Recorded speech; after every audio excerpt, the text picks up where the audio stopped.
પેટમાં જે સરળતાથી ભોજનના દ્રવ્યોનો પ્રવેશ કરાવી શકાય છે, એ સરળતાથી ભોજનના દ્રવ્યો પચાવી શકાતા નથી. કારણ માત્ર મોઢું ખુલે છે અને ભોજનના દ્રવ્યો પેટમાં પહોંચી જાય છે, પણ એ દ્રવ્યોને પચાવવા તો મજબૂત પાચન શક્તિ જોઈએ છે. પત્ર બરાબર. પત્ર જે કવરમાં મુકાયો એ કવર બરાબર, એ કવર પર લખેલ સરનામું બરાબર અને એ કવર પર લગાડેલ સ્ટેમ્પ પણ બરાબર.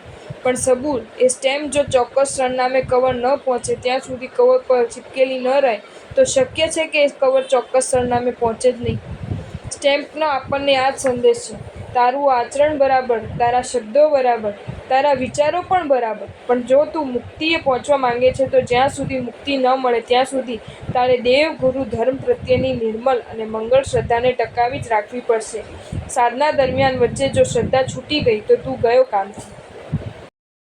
જો તમને આ વિડીયો ગમ્યો હોય તો આ વિડીયોને લાઈક કરો અને મારી ચેનલ જૈન ફેક્ટ્સ એન્ડ સ્ટોરીઝને સબસ્ક્રાઈબ કરો. ધન્યવાદ.